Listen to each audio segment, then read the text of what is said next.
Lucia quickly responded, "Of course, I didn't expect you to be so open-minded." The Duke was speechless again. Just last time she had described him as narrow-minded and a womanizer. The noble princess herself was actually washing clothes with her feet in a washed-up. What's more embarrassing was that this scene was witnessed by the Duke, who had just arrived, since getting engaged to the Duke. Lucia felt these days were boring, so she thought of washing clothes to find something to do. She stood in the wash tub wearing her dress, happily stomping around. Indeed, this was much better than being alone with her thoughts. At this moment, a lady-in-waiting discovered Lucia. Lucia was very disdainful, wondering why a lady-in-waiting would come to her palace.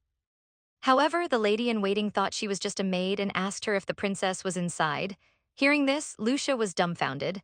With her current attire, even if she said she was the princess, the lady probably wouldn't believe her. Seeing Lucia's hesitation to answer, she began to question, "Are you mute? There's an important guest here to see the princess. Hurry up and lead the way." Lucia was very confused. "I'm a fallen princess who's not favored. Who would come to see me? There must be some mistake." At this moment, the Duke suddenly appeared. He looked at Lucia and said, "Your Highness, your hobby is quite unique." Lucia was startled. Then the Duke turned to scold the lady-in-waiting as a palace maid. "You don't even recognize the princess. Do you not want to live?" Lucia was thunderstruck. She didn't know why the Duke would suddenly come to her palace, nor did she understand what he was here for. Although she understood that the Duke only needed a nominal wife, given Duke Tirun status, even the crown prince couldn't summon her casually, let alone herself an unfavored princess. How could she possibly talk to him? At this moment, Lucia suddenly thought Duke Tirun had just won a battle, so there must be a celebration banquet tonight. The Duke asked Lucia to come out of the washed-up first before talking. Lucia then realized she was still standing in the washed-up. Her cheeks immediately turned bright red. Just as she was about to step out of the washed-up, her foot got caught. With a splash, Lucia performed a kneeling bow to the Duke. Lucia was devastated. This was too embarrassing. The key was that because she had just hurt her foot, she couldn't get up from the ground. At this moment, the Duke reached out his hand. Lucia looked at the Duke with a hungry expression, and she was pulled up holding the Duke's hand. However, the Duke noticed that Lucia was still barefoot. So he'd bend down, intending to pick Lucia up. The Duke suddenly bending close to her startled Lucia. Her cheeks quickly warmed up. Then the Duke directly picked her up in a princess carry. This sudden action made Lucia let out a scream. Lucia reminded the Duke, "I'll get your clothes wet." But the Duke simply ignored Lucia and carried her straight towards the palace. Lucia closed her eyes tightly, her heart pounding. This was too close. However, seeing Lucia's shy appearance, the Duke chuckled. After returning to the palace, the Duke put Lucia down. At this time, the maids immediately surrounded her, preparing to change her clothes. Lucia was speechless. This change of attitude was too fast. They didn't even recognize her face just now, but suddenly appeared when the Duke arrived. After changing clothes, Lucia came before the Duke. Seeing the tea prepared by the maids, she didn't know where such high-grade tea came from. Her palace didn't have such good tea at all. She glanced at the Duke. Then, swirling the teacup, she felt emotional. How long had it been since she last drank tea prepared by maids? The Duke said he had important matters to discuss with her. He asked Lucia to dismiss the lady-in-waiting and replace her with a maid she trusted. At this moment, Lucia hesitated for a while. Lucia arrived at the banquet hall. She peeked in and immediately spotted Duke Tirun, who was a head taller than others. He was incredibly dazzling, but the Duke was surrounded by a group of fangirls, making it impossible to approach him. Then she stammered and told the Duke, I don't have any maids." The Duke was stunned for a moment. Then he invited Lucia to go for a walk outside. As the noble princess, she not only didn't have a single maid by her side, but even cooking, laundry, and cleaning were all done by Lucia herself. Learning the truth, the Duke was shocked. However, Lucia didn't think much of it. She thought these tasks weren't difficult. After all, it was just taking care of herself. The Duke finally understood. So this was what Fabian meant when he said there were no permanent maids around her.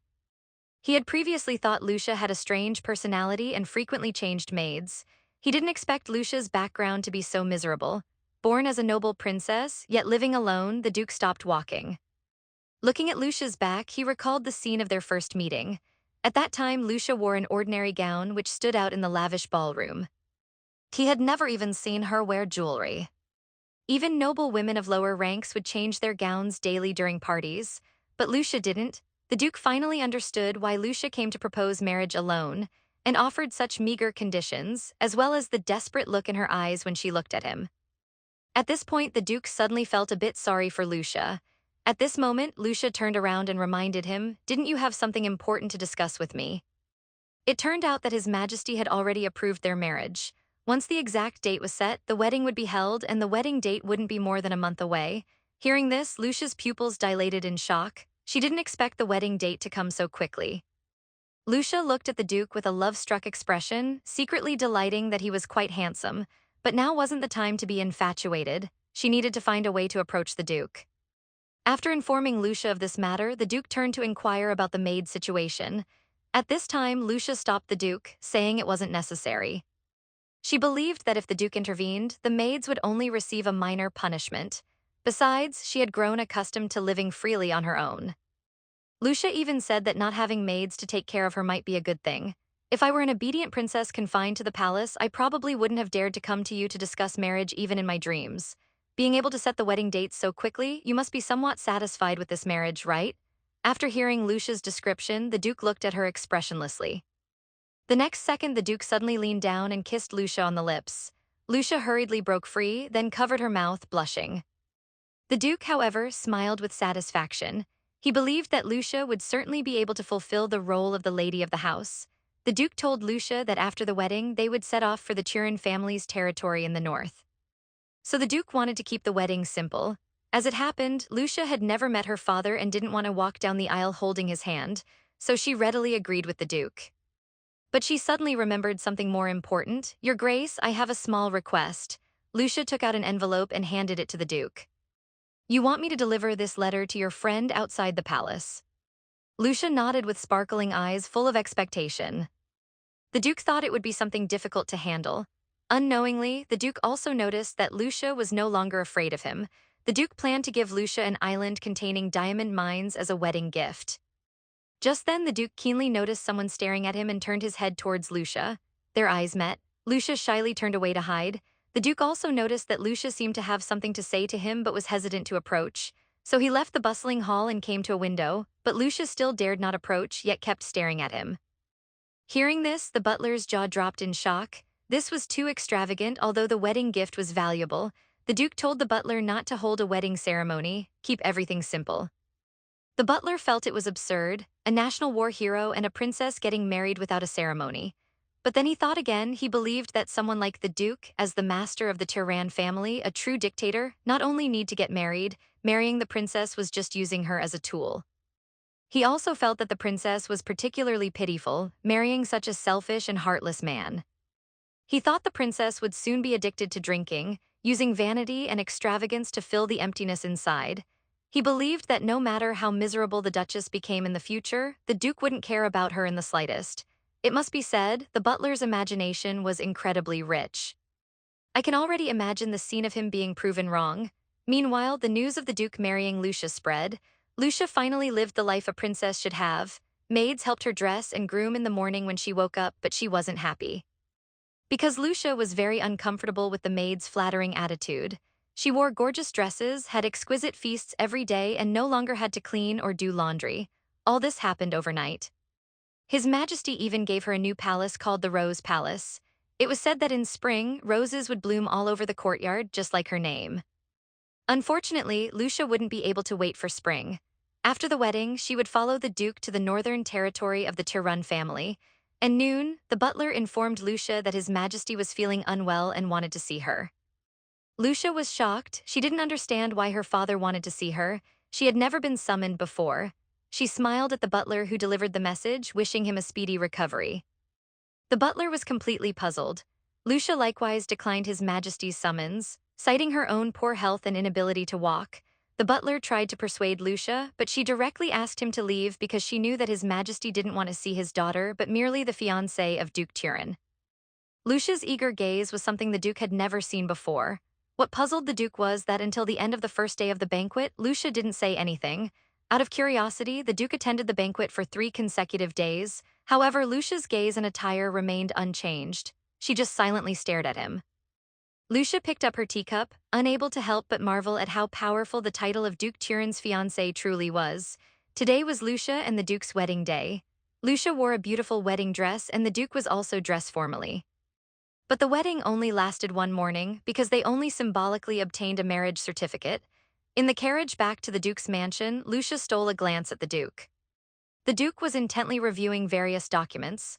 Lucia touched her lips, lamenting that as husband and wife, they had even neglected the kiss, symbolizing their union. At this moment, the Duke suddenly spoke up. Lucia, who was lost in thought, was startled. Lucia could only awkwardly cover her mouth and laugh.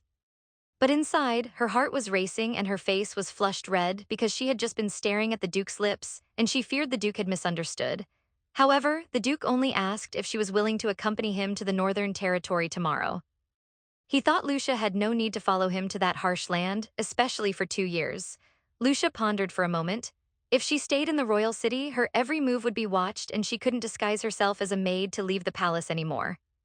Moreover, announcing separation right after becoming husband and wife seemed inappropriate, but then she thought that this marriage was of no use to the Duke.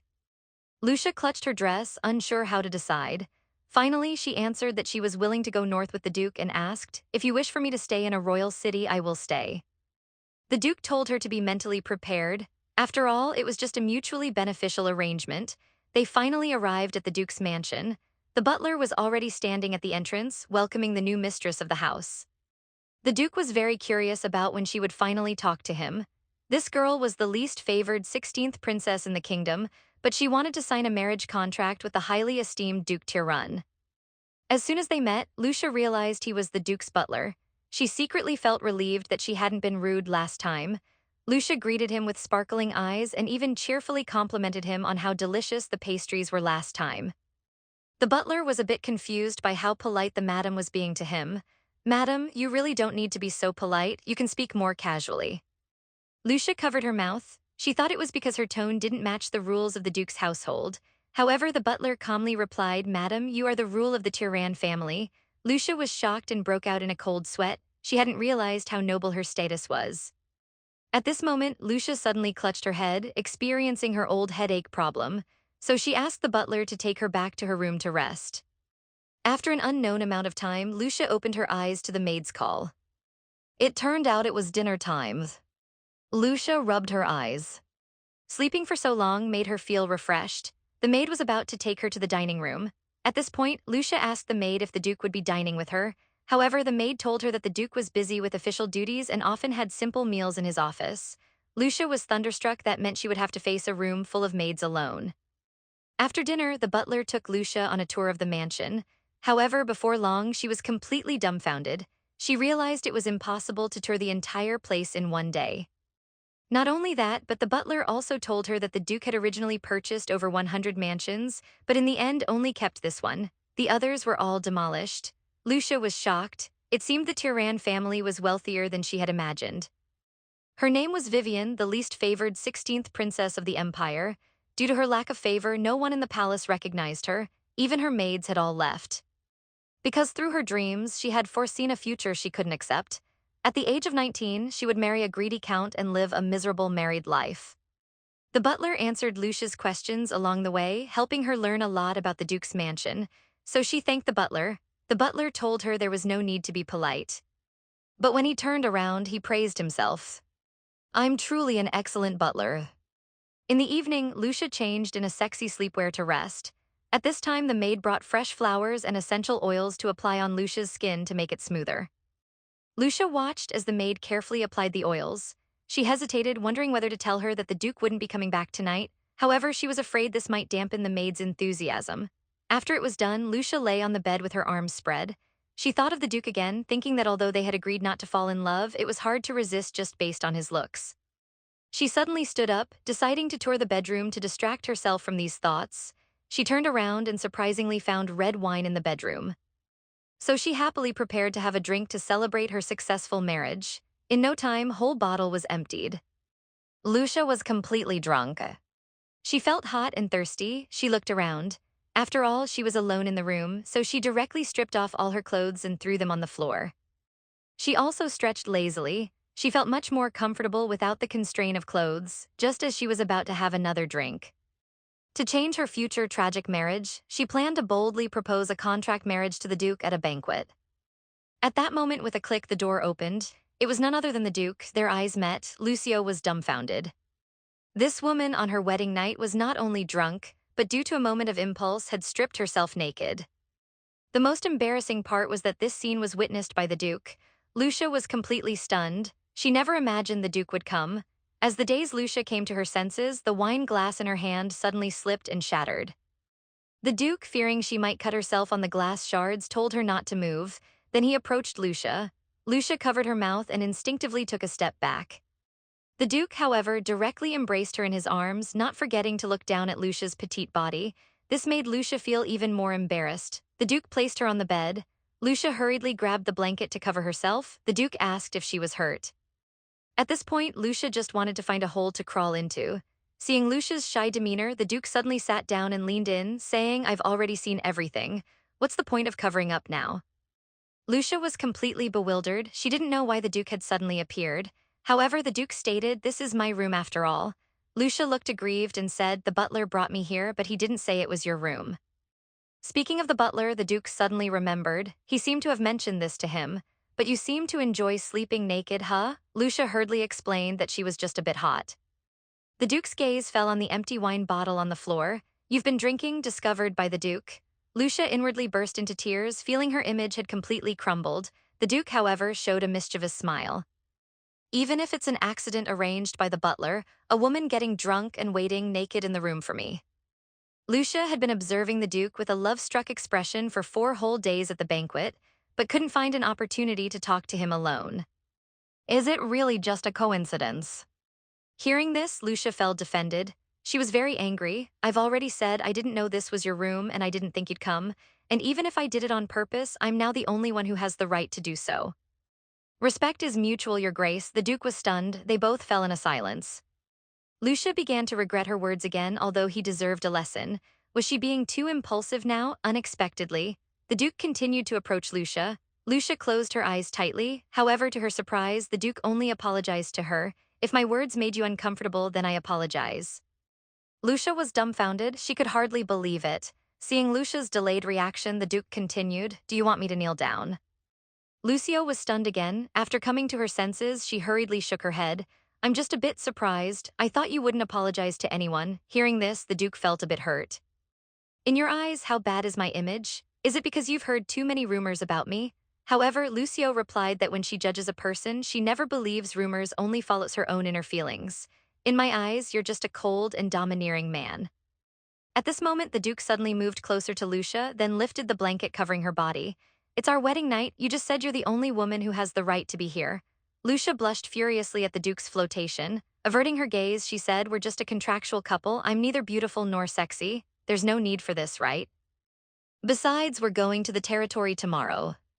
The Duke replied, "If you're unwilling, I won't continue. From a legal standpoint, I can't refuse." The Duke looked puzzled. This woman was actually discussing law with him in this situation. Today was already the last day of the banquet.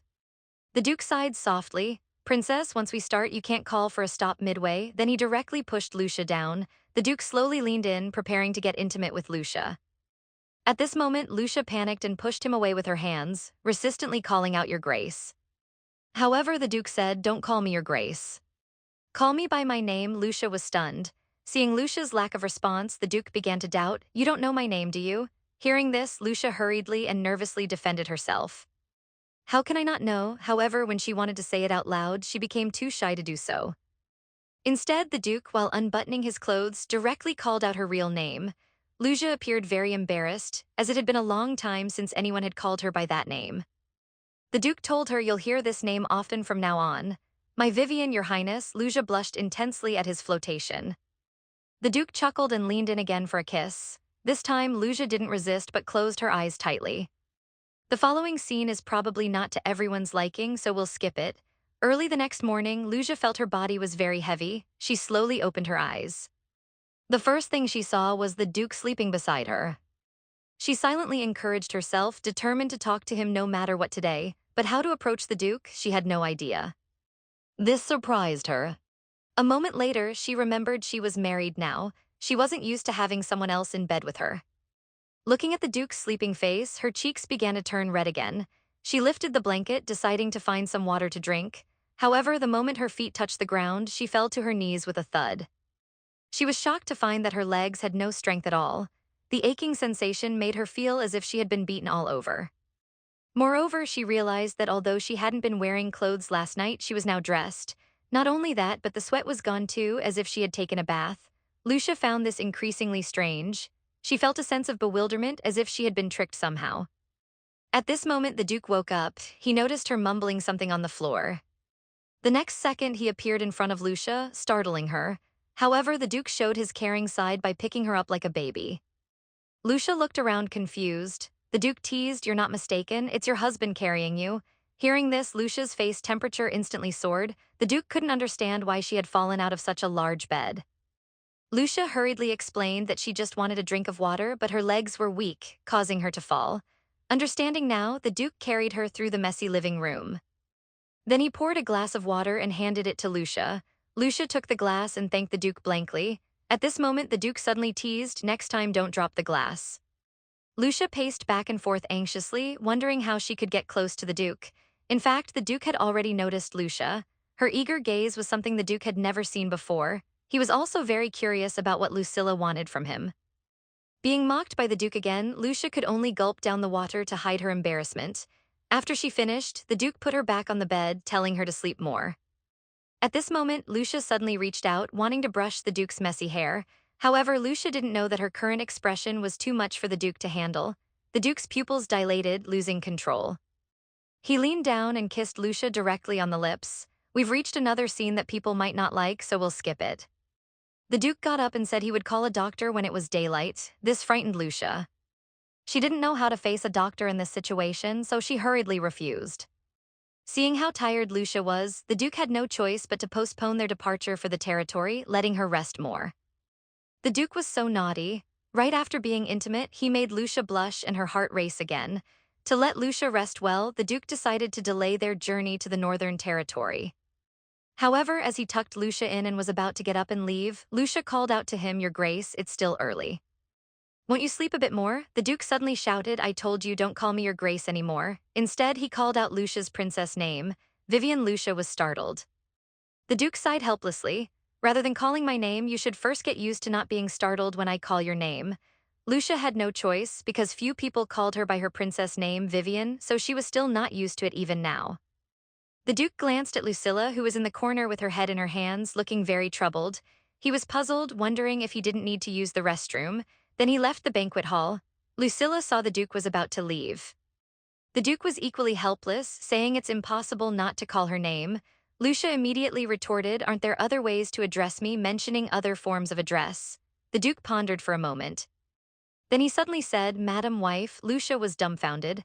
However, the Duke continued, moving closer to Lucia, "Darling, my little sweetheart." After realizing what he said, Lucia's face temperature skyrocketed. The Duke smiled, not intending to let her off so easily. He sat back down on the bed. "Or should I call you my sunshine? Or soulmate? Which do you prefer?" Lucia was so shocked by these strange terms of endearment that her jaw dropped. Gaiman suggested it might be better to just call her by name.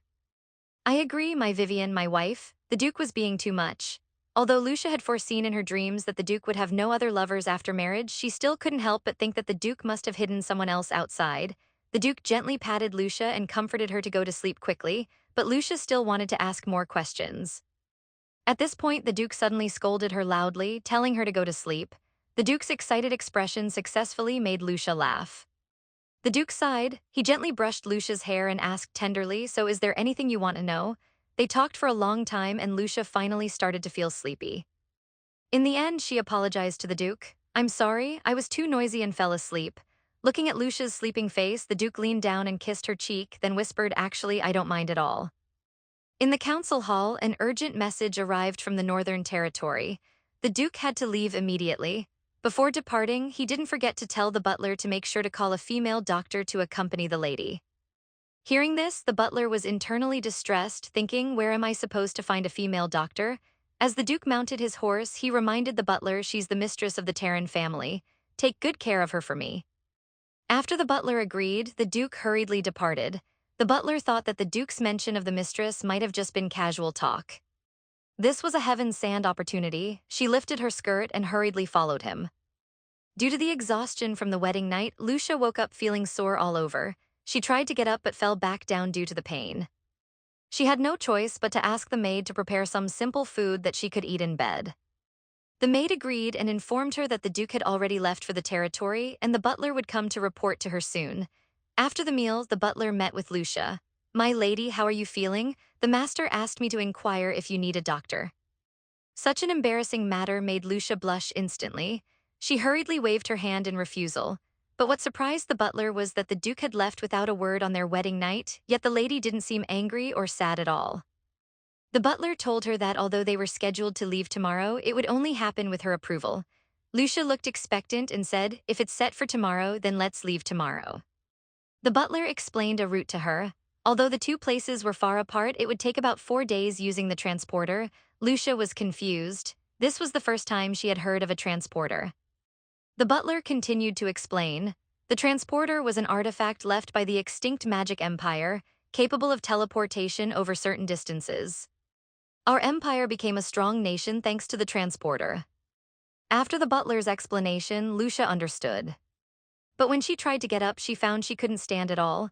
Lucia was very embarrassed. Seeing the lady motionless, the butler was about to ask if she needed a doctor. She followed him all the way to a small grove. Lucilla was very confused about what he was doing there. Just as Lucia was hesitating whether to stop the Duke, a young lady called out to the Duke. At this moment, Lucia took the initiative and said, "Let's call a doctor after all." Meanwhile, the maid led an elderly female doctor to the ladies' room. The doctor had actually arrived at the Duke's mansion earlier, but had to wait a long time before being allowed to diagnose. She thought this patient must be a difficult noblewoman, but treating a noble was a rare opportunity. Even if it was a noblewoman with a terrible temper, she wanted to make the most of it. When the door opened, to her surprise, the patient was just a young girl. This made her feel at ease. During the consultation, she found Lucia to be a very lovely mistress. After the consultation, she told the butler that the lady was just suffering from muscle overexertion. As long as she took the prescribed medicine and rested well, she would be fine. The butler smiled and asked expectantly, "So do you agree to be your personal doctor?" And that's how this elderly female doctor became Lucia's personal caretaker. The next day, Lucia changed in comfortable clothes, finally ready to depart for the territory. Before leaving, the captain of the guard promised the lady that they would safely escort her to the territory. But if they encountered danger on the way, Lucia was told to stay close to Knight Herba. Lucia was puzzled. Why follow Knight Herba instead of the captain of the knights? The captain patted Herba and explained, "Because he's the strongest among us." This confused Lucia even more. She knew that when knights formed teams, the leader was chosen based on strength, not age. The captain hesitated, not knowing how to explain. At this point, Knight Herba stood up. It turned out he was neither a noble nor from a knight family, but just a commoner. Lucia still didn't understand. "So why is that?" Herba felt ashamed, thinking the lady would mind his commoner status. But to his surprise, not only did Lucia not mind, she directly announced that Herba would be the captain. "Strength has nothing to do with status. I don't want to break the knight's rules." This made Herba's young face even more embarrassed. After several days of travel, Lucia finally arrived at the Tarun family's territory. She quickly hid behind a tree. The girl was about to call the Duke by name, but was immediately interrupted by the Duke's cold voice. There was an unwritten rule in Rocky City that even the king couldn't interfere with the territory's affairs. Therefore, some people called the Tirun Duke's family the King of the North. However, the Tirun family never had any thoughts of independence. They never interfered with the capital's affairs, only wanting to maintain their position as the Northern Lord. But 7 years ago, the previous Duke of Tirun suddenly passed away and the Northern Territory faced a major change. At that time, the 18-year-old Duke of Tiran, carrying a giant sword on his back, inherited the title. However, contrary to his age, his performance on the battlefield was like a hurricane, striking fear into the enemy's hearts. The whole country praised him highly, but the nobles in the kingdom believed that the Duke of Tiran was just an inexperienced young warrior. Why should he rule the north? The nobles all thought that the Tiran family had declined, and the newly appointed duke was just a brute. So they jointly wrote a petition to the king, hoping to remove the Terran family from the position of Great Lord. Just as the leading Earl Bronn was feeling smug, the Duke of Terran appeared before him, holding his giant sword and covered in blood. Only then did he realize that this black-haired, red-eyed new duke was not just some inexperienced youth. The duke threw the noble's impeachment document in front of him. Earl Bronn's eyes were filled with fear, and he immediately knelt down begging for mercy. Clearly, the duke had no intention of letting him off. From then on, no one dared to challenge the Duke of Tirun's position. When Lucia first arrived at the Tiran family palace, she wanted to meet the elders of the duke's household. However, the butler told her that there were no such people in the household. The duke was the only blood relative in the family. 3 years ago, she was the only one left in her palace. Her existence was forgotten, so she shed her luxurious gowns and put on a maid's outfit, living freely under the identity of Lucia. Miss Lawrence, you have no right to address me by name now. Lucia, eavesdropping behind the tree, broke out in a cold sweat. This was too cold and heartless. Lucia was a bit surprised because she knew the Duke actually had a son. She was about to ask, but the butler stopped. She thought maybe the butler didn't know about the Duke's son either. She decided to ask about it another time. Lying in the bathtub, Lucia recalled that she still didn't understand the Duke. It didn't seem like having a son was a big secret. Lucia thought there must be something else to it. Thinking this way, she actually found it a bit exciting. After bathing, the butler briefly introduced her to the important parts. From the butler, she learned there was a garden behind the dining room. Lucia's eyes sparkled with excitement, but the butler advised her not to have high expectations. Indeed, when she saw the garden, she was dumbfounded. It was just a grassland. It turned out this was built when the previous duchess was alive, because it was too large and there was no mistress afterward. It had been neglected. Just as they were about to turn back, Lucia stopped the butler. You said the Duke is the only blood relative of the Taruvi family, but he clearly has a son. The butler's heart skipped a beat, instantly becoming flustered. He didn't expect the lady to know everything already. Lucia burst into laughter. You didn't think the Duke wouldn't have told me, did you? He's not that kind of person. The butler was completely stunned. In his eyes, the Duke was exactly that kind of person. Lucia had thought she would be able to see the son as soon as she arrived, but the butler told her that the young master wasn't in Rocky City now but was attending a boarding school. Hearing this, Lucia suddenly became serious. He didn't go to boarding school because of me, did he? Seeing the lady's panicked expression, the butler quickly explained that the Duke had decided this long ago. Lucia was a bit confused. If it was decided so early, how old is the child now? The butler smiled and told her. 8 years old. Lucia was shocked. Did the Duke have a child when he was only 17 or 18? It turned out Miss Lawrence was the Duke's former lover. She thought the Duke truly loved her, so she expressed her affection for him. Unexpectedly, her sincere confession was met with a special gift. Then she learned from the butler that since the young master went to boarding school, the Duke had never visited him at school. Lucia was stunned by the butler's words. She had previously thought the Duke loved this child very much and even married her to allow him to inherit the title. This is the happy life of a foodie. The thoughtful butler prepared very sumptuous meals for Lucia every day, along with various snacks. This made her very satisfied, though she was a bit worried about becoming fat. Besides the butler, everyone in the Duke's household was very kind to her. Lucia thought this might be because she had just become the Duchess, and they were worried she might have a hard time, so they put extra effort into the food. However, in reality, Lucia didn't feel uncomfortable at all. Instead, she particularly enjoyed this life. Just as the butler was pouring tea for her, Lucia suddenly asked, "Was it you who sent the yellow roses symbolizing a breakup to the Duke's lover?" Hearing this, the butler was stunned for a moment. The teacup fell to the ground. After coming to his senses, he hurriedly cleaned up the mess. Fortunately, the tea didn't spill on the lady. Lucia continued to ask, whose idea was it to send the roses? The Duke isn't the type to think of such delicate gestures. The butler nervously stammered, unable to speak for a long time. The gossip-loving Lucia eagerly awaited the butler's answer. It turned out that this was all the butler's own doing because he knew that yellow roses symbolized breaking up. So that's how it was. Lucia thought the butler must be a very romantic person. Actually, the butler's sister-in-law owned a flower shop, so he knew some flower meanings. Lucia was surprised. You have a brother. The butler suddenly mentioned actually the Duke also has a twin brother. Lucia was a bit confused. The butler then realized he had let something slip. He immediately became nervous and started sweating profusely. It turned out that the Duke's twin brother had passed away long ago. This was something no one would easily bring up. The butler advised Lucia not to mention it casually in front of the Duke. Lucia sighed, then immediately became excited again. Then let's continue talking about the roses. Who was the last person you sent them to?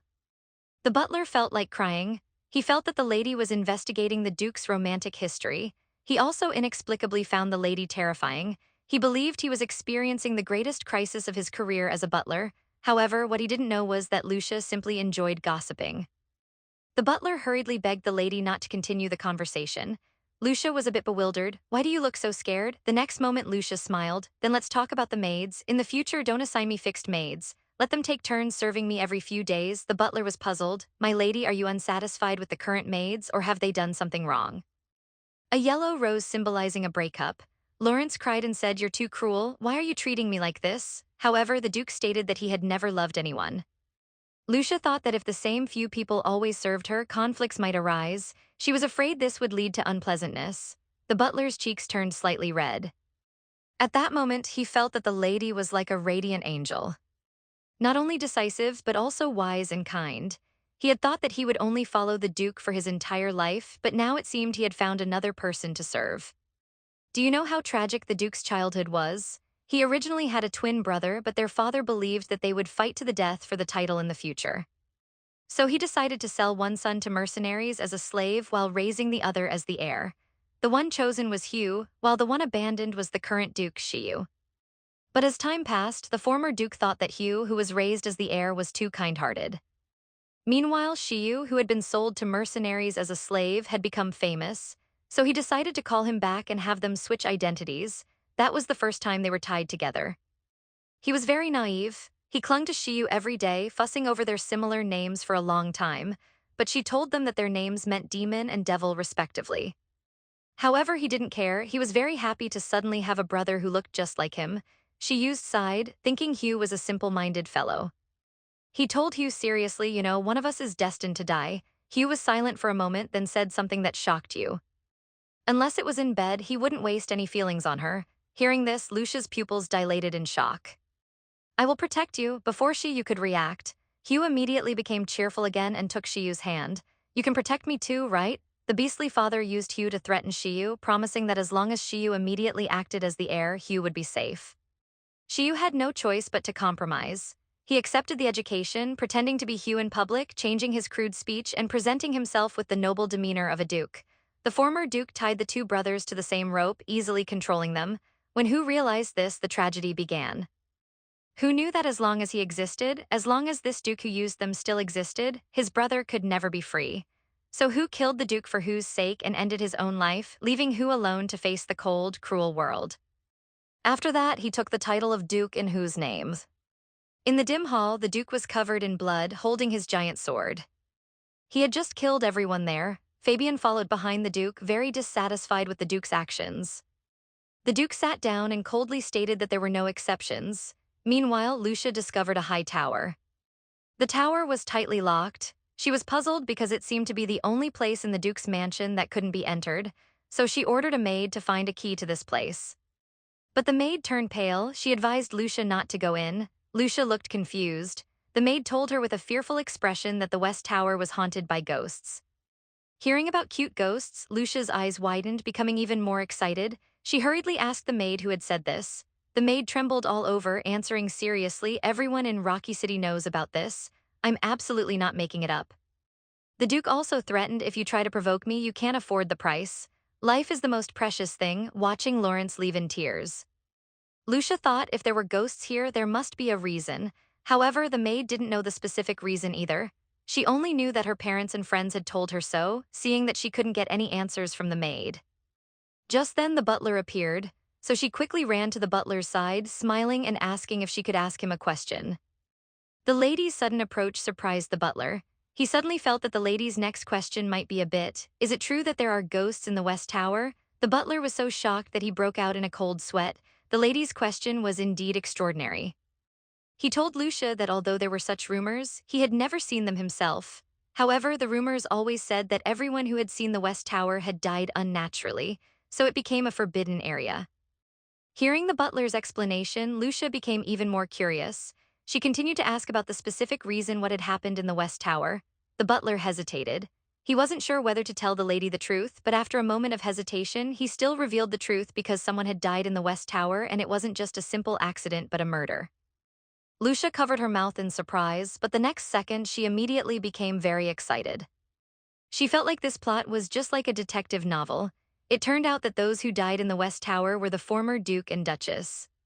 This was originally a secret of the Duke's family. The butler thought Lucia had the right to know, so he told her, and the person who killed the former Duke was the current Duke's twin brother. After the former Duke and Duchess passed away, the current Duke inherited the title. Lucia was shocked. The Duke's twin brother had actually killed his own parents. However, the butler told her that although the former Duke was their biological father, the Duchess was not their biological mother.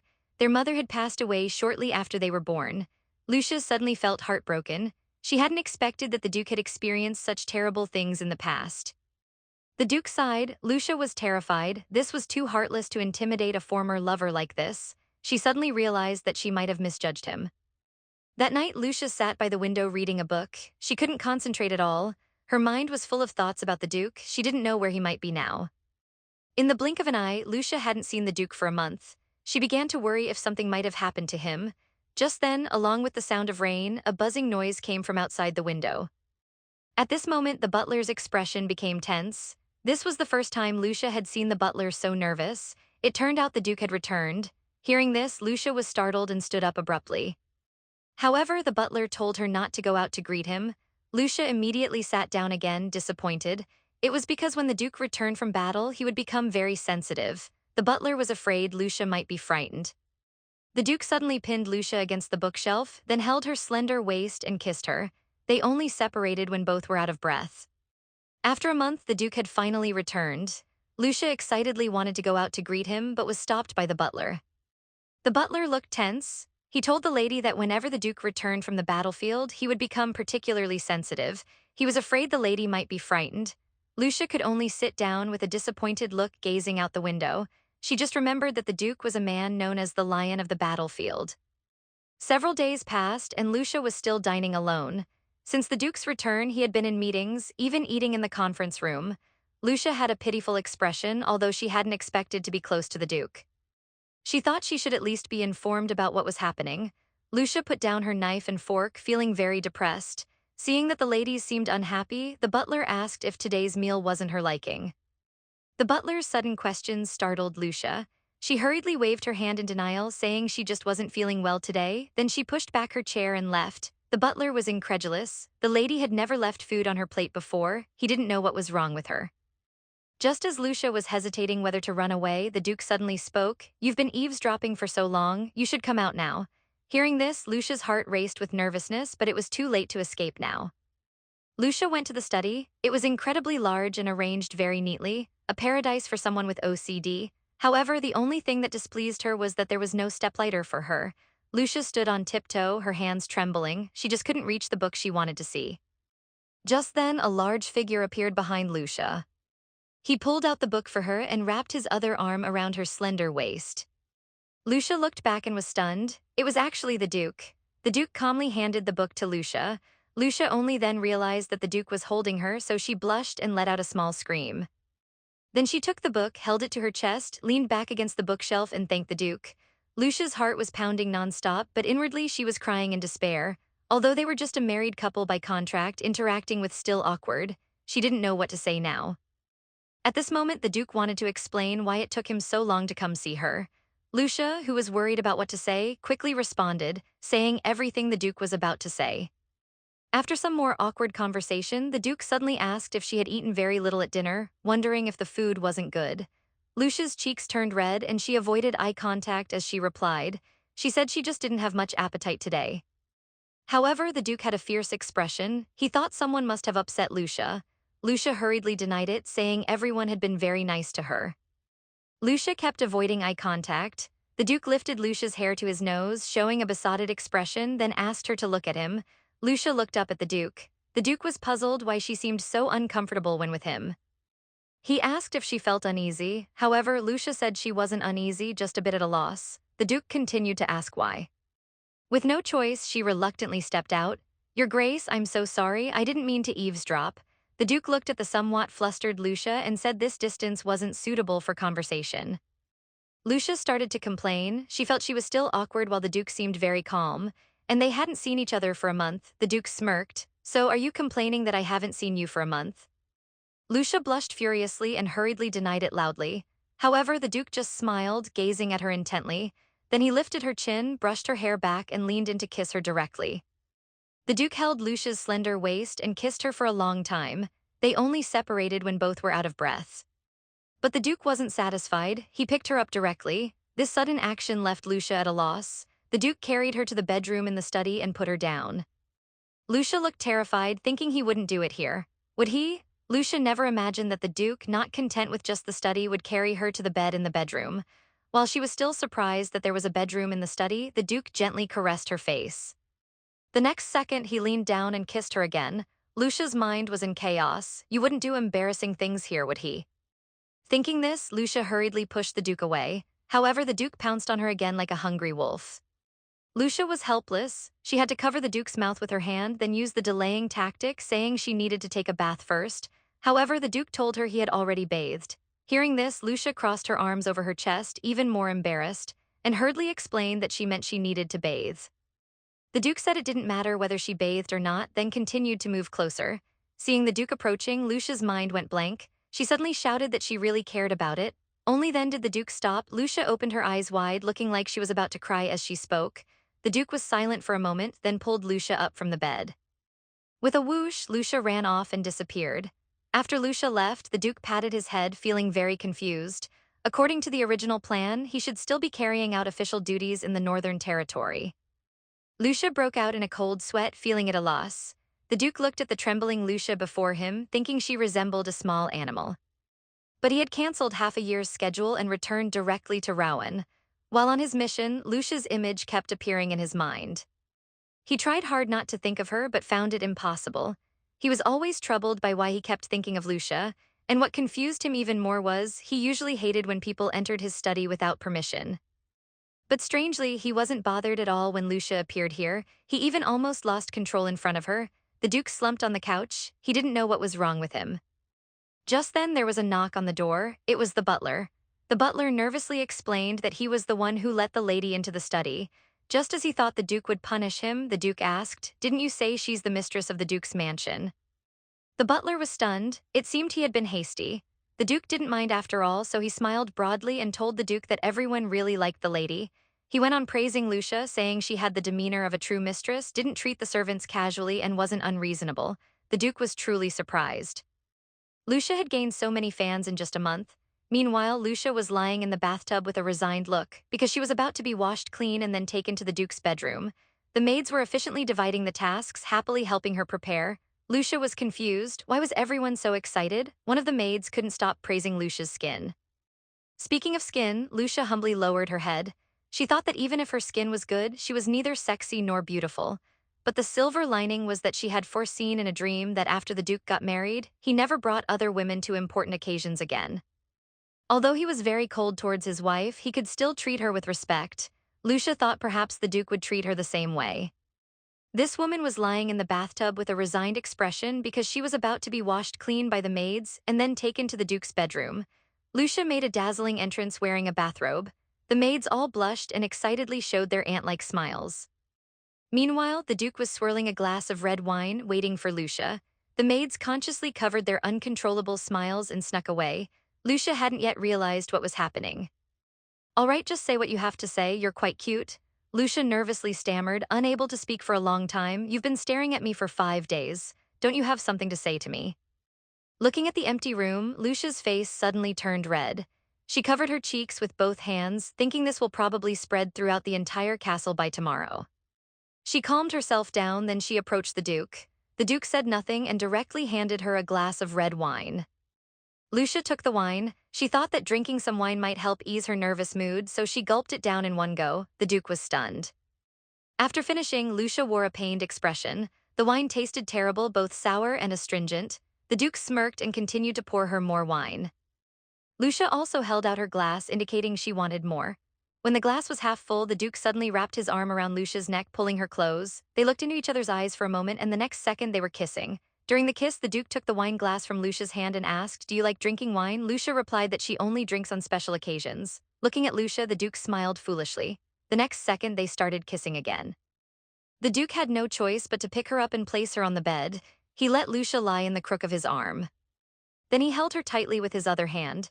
He comforted her, asking, "Do you feel better now?" This gentle gesture made Lucia feel much better, but the Duke didn't make any further moves. Lying in his arms, Lucia felt both shy and confused. He didn't seem to have any intention of doing that. In Lucia's view, the status of the mistress of the house could only be secured by constantly receiving her husband's affection. Was the Duke coming to the bedroom today just to make others think that the Duke and Duchess had a harmonious relationship? Or was he not doing anything because he was being considerate of her lack of experience? Or was it because she had just refused him earlier? Lucia clenched her hands, not knowing what she was thinking about. At this moment, the Duke suddenly spoke. "Hey, you're not really going to sleep, are you? I didn't come here to put you to bed." Lucia was startled. The Duke continued to ask, "Are you tired?" She had been preparing for her 19th birthday, because when she was 12, she would have some very strange dreams every night. Exposed, Lucia blushed and lowered her head in shame, but Lucia was still hesitant. Don't be afraid, speak boldly, encouraged by the Duke. Lucia replied, I'm not tired, but you must be very tired, right? You had a meeting as soon as you came back. The Duke suddenly took Lucia's hand and kissed it. Then he showed a foolish expression and said, I'm not tired, but I want to hold you. Don't you want to? Lucia's face turned red instantly at these bold words. The Duke suddenly changed positions, pressing down on Lucia. Then with slightly red cheeks, he repeated, I want to hold you. Is that okay? Lucia looked helpless. The Duke's yearning gaze made her feel like she was some incomparable beauty. It felt quite nice. The Duke then said he wouldn't be like last time. However, Lucia turned her head away angrily, saying she didn't believe him. You lied to me last time. The Duke took Lucia's hand and placed it on his cheek, then earnestly begged Lucia to give him a chance to make up for his mistake. He also said, I now know that your body is weak. The Duke's eager puppy-like demeanor made Lucia very conflicted. After a moment, Lucia smiled. What follows is a scene that some readers might not enjoy, so as usual we'll skip it. In the blink of an eye, the sun rose. Lucia opened her eyes. She suddenly forgot when she had fallen asleep. As she was wondering what time it was, the Duke suddenly hugged her from behind. Lucia was startled and called out Duke. However, the Duke moved closer to Lucia, asking her to call him by his name. We've reached another familiar scene, so we'll skip it again. When Lucia woke up again, it was already very late. After getting dressed, she ate breakfast alone and rested for a while. Soon it was lunchtime. In the afternoon, she went out for a walk and then read for a while. Before she knew it, it was dinner time. Although the Duke wouldn't join Lucia for breakfast and lunch, he would always be there for dinner. After bathing, they would spend a tiring night together. When they woke up, it would be the next morning. For nearly a month, the Duke appeared every day. Because of this, the maids who were already enthusiastic about him became even more so. Lucia also understood that this was what a stable yet decadent day looked like. Probably because she experienced these things every day, Lucia no longer felt shy about it. Lucia mustered her courage. Your Grace, I want to sign a contract with you. This contract can change your life. A princess with no presence and who was not favored actually wanted to propose a contract marriage to Duke Tiran, the highest-ranking noble in the kingdom, and even said this contract could change the Duke's life. Since the Duke's return, Lucia often slept until afternoon due to exhaustion. Although she could directly tell the Duke if she didn't like it, even though it was tiring, she didn't dislike it. Being able to become the esteemed Duchess now was a life she never dared to imagine. Lucia looked at the overgrown garden outside the window, feeling very desolate. She hesitated whether to tidy it up. After all, in her dream marriage life, if she didn't work, she wouldn't have food to eat. Therefore, this leisurely life was too unfamiliar to her. Although she had heard before that some noble ladies would pass time through embroidery or flower arranging, having grown up alone in the palace, she only knew basic survival skills besides reading and walking. Just as Lucia was feeling melancholic, the butler called out Madam, bringing her back to reality. Then the butler handed Lucia an envelope. Lucia took the envelope, puzzledly, opened it to find a household budget list. The butler thoughtfully explained beside her, the household budget doesn't include employment fees and basic expenses for maintaining the castle, and this is a new budget specially made for the madam. Hearing the butler's words, Lucia was very confused. As far as she knew, the household budget was for the mistress to maintain the castle's operation, but the butler told her that it might be like that in the future. But this year, this money was for the madam to use freely as long as it didn't exceed the amount.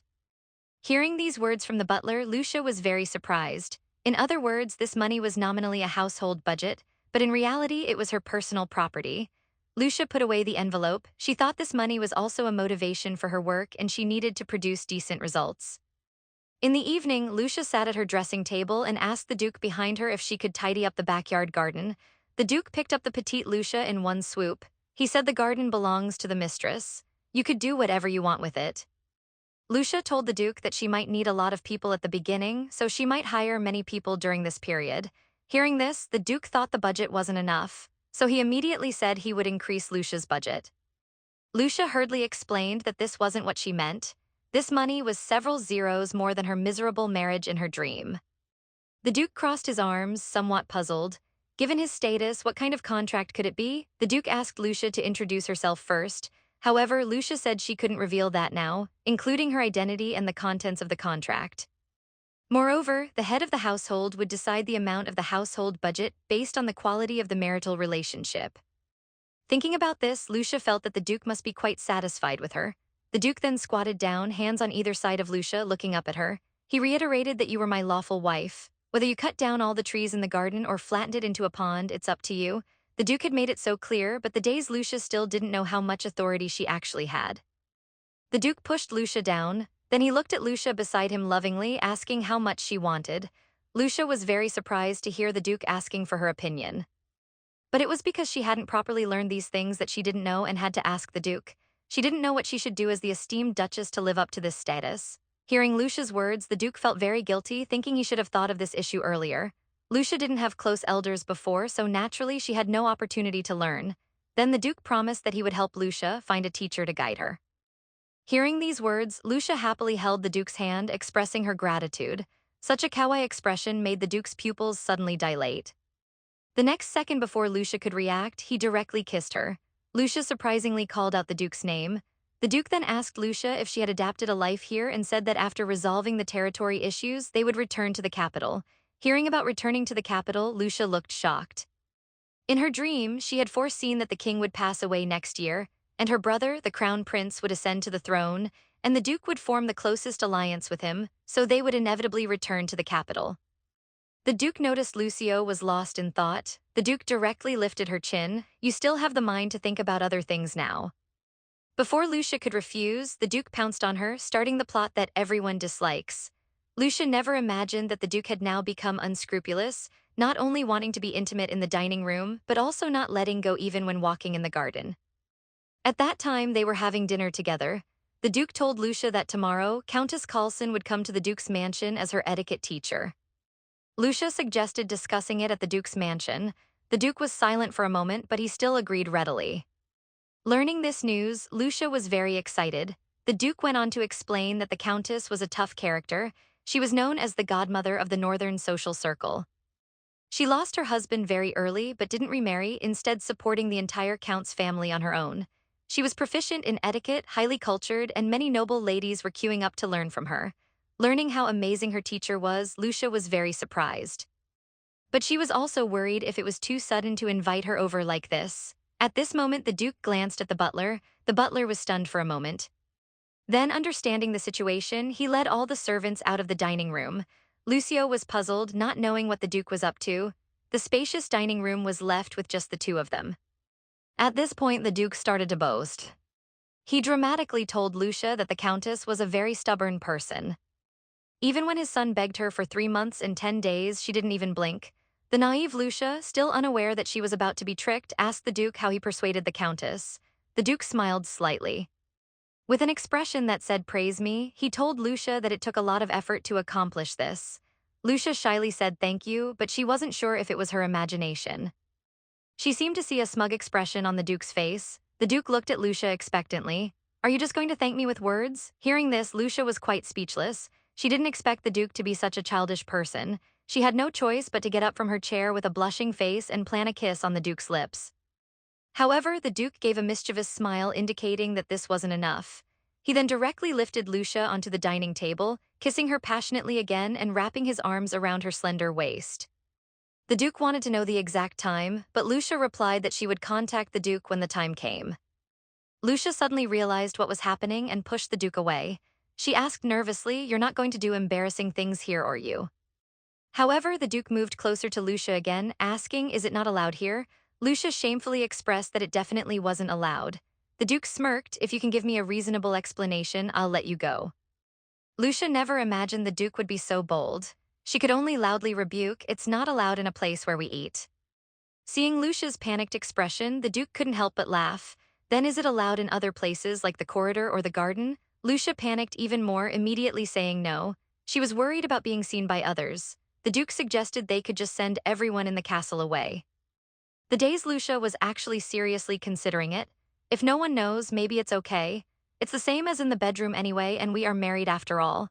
The Duke never expected that he was just joking, but this woman was seriously considering it, seeing Lucia's dazed expression. The Duke had to close his eyes and warn himself to be serious. After thinking it through, Lucia still felt that it couldn't be done here no matter what. "Since my lovely wife doesn't want to, let's forget about it." Then the Duke pulled Lucia off the dining table and asked if she wanted to go for a walk together. Crisis averted. Lucia happily agreed. Seeing the woman's radiant smile, the Duke actually felt a bit shy. He thought if he had known she would be this happy, he should have accompanied her for walks earlier. The two came outside. Lucia earnestly described her plans for the garden. The Duke felt that every time he heard her chattering voice, his mood would improve. He wished Lucia would talk to him more. As they walked, they came to a big tree. Lucia pointed at the tree and told the Duke that she drank tea under this tree every day. At Lucia's unreasonable request, the Duke showed a wicked smile, his face gradually darkening. No specific time, and you dare to make me wait for your contact. The Duke suddenly became furious, frightening Lucia into a cold sweat.